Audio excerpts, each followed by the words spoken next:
Last year, I made a video about spectacular feats of Roman engineering that most people have never heard of.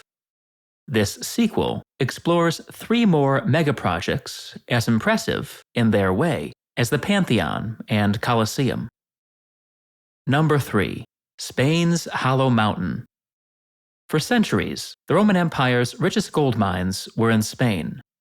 Miners followed gold-flecked rivers deep into the mountains, searching for nuggets, sifting through alluvial deposits, and driving tunnels to mother lodes. Operations in the Spanish mines were on a scale not exceeded until the Industrial Revolution.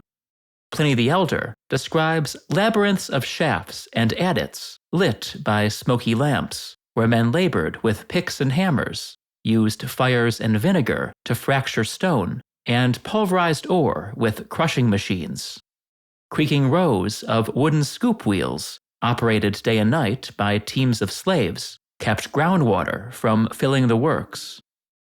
The most awe-inspiring Roman mine in Spain was located at a site known as Las Médulas, where streams flowing down from the Somiedo Mountains left gold-rich alluvial deposits.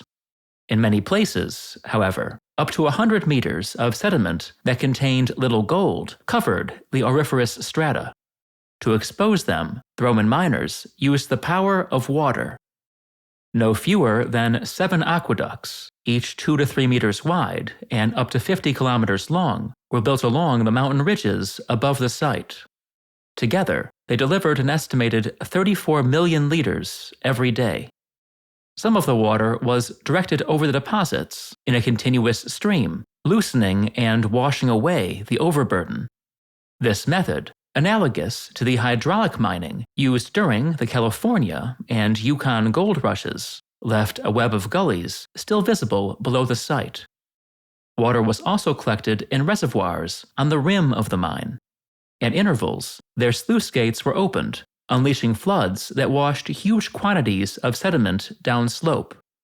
Pliny describes this technique as ruina montium, the destruction of mountains. The effects were dramatic.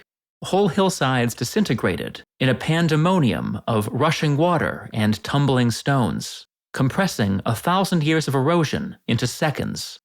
The debris avalanched to the base of the site, gradually filling a natural valley.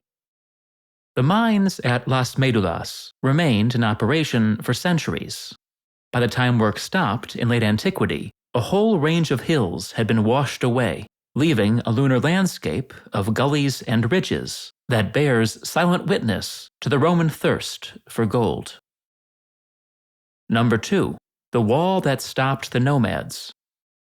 North and west of Constantinople lay the plains of Thrace, a fragment of the Great Steppe that stretches from the Black Sea to Mongolia. Periodically, nomadic peoples erupted from the grasslands to challenge the Roman frontier along the Danube.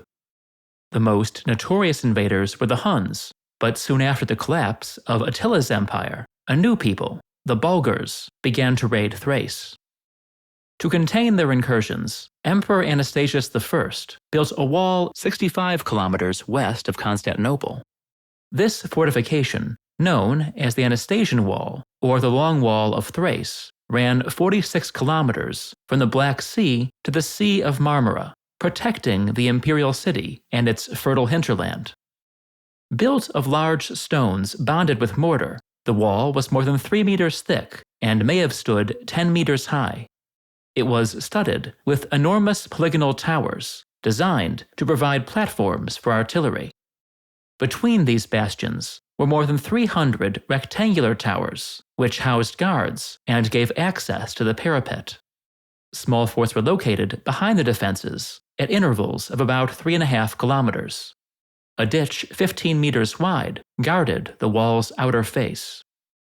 Though shorter than Hadrian's Wall, the Anastasian Wall was more impressively fortified and reflected the latest advances in late antique military architecture.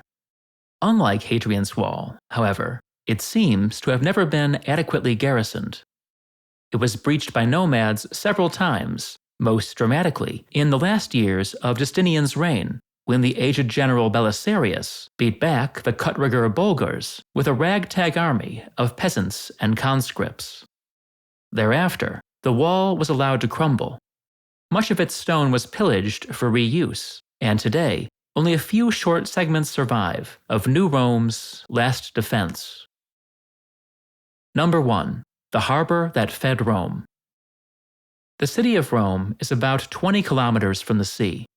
Although the Tiber was deep enough to be navigated by small boats, sandbars and strong currents made the river treacherous for seagoing vessels, which had to dock at Ostia. As Rome grew into the ancient world's largest city, reliant on provincial grain and hungry for imported luxuries, Ostia's harbor became increasingly inadequate. Many ships, including the huge transports of the Egyptian grain fleet, were forced to land at Puteoli on the distant Bay of Naples. Claudius, who became emperor in the midst of a grain shortage, decided to build a new harbor, known simply as Portus, the port, just north of Ostia and the Tiber mouth. Construction lasted almost 20 years. The first challenge was excavating a vast basin, large enough for hundreds of ships, from the marshes and sandhills along the shore. 2 curving breakwaters were built to protect the basin from the winds and current. A gargantuan ship, used to transport the obelisk now in St. Peter's Square from Egypt, was scuttled alongside one of the jetties and filled with concrete to serve as the foundation of a 4-story lighthouse modeled on the Pharos of Alexandria. For all its size and convenience, Claudius's harbor did not offer full protection from the weather. A sudden squall in 62 AD kicked up high waves inside the harbor basin, sinking 200 ships. Portus only became weatherproof a half-century later, when Trajan constructed an inner harbor. The new basin, a hexagon 358 meters to a side, was equipped with numbered mooring blocks, ringed by multi-story warehouses, and overlooked by a colossal statue of Trajan. A short distance away, a monumental palace was constructed, complete with an amphitheater, baths, and lavish reception rooms. Though probably intended for the procurator who oversaw the harbor, it may have been used by the emperor himself on periodic visits. Trajan's extension of the harbor at Portus was an immediate success. The grain fleet was diverted from Puteoli to the hexagonal basin, and the canals connecting Portus with Ostia and the Tiber bustled with boats carrying goods upriver to Rome. The town that grew up around the warehouses and quays quickly eclipsed Ostia. Portus thrived as long as Rome did, but when trade dwindled and the imperial city's population collapsed, the vast harbor became redundant. The basins were choked with sand and silt by the early Middle Ages. The original Claudian harbor is now covered by a Fiumicino airport, but Trajan's hexagonal basin, refilled a century ago, is visible from every international flight that lands in Rome. All you have to do is look down. The Romans left many other wonders across their empire, and I've been fortunate enough to encounter some of them on my travels. On a recent visit to Tunisia, I explored the longest Roman aqueduct ever constructed. To watch my video on that forgotten megaproject, follow the link on screen and in the description. My new book, Insane Emperors, Sunken Cities, and Earthquake Machines, is now available as a paperback, ebook, and audiobook. You can buy your copy through Amazon, Barnes & Noble, or your local bookstore. For more Told in Stone content, check out my channels, Told in Stone Footnotes, and Scenic Routes to the Past, which are linked in the description. Please consider joining other viewers in supporting Told in Stone on Patreon. Thanks for watching.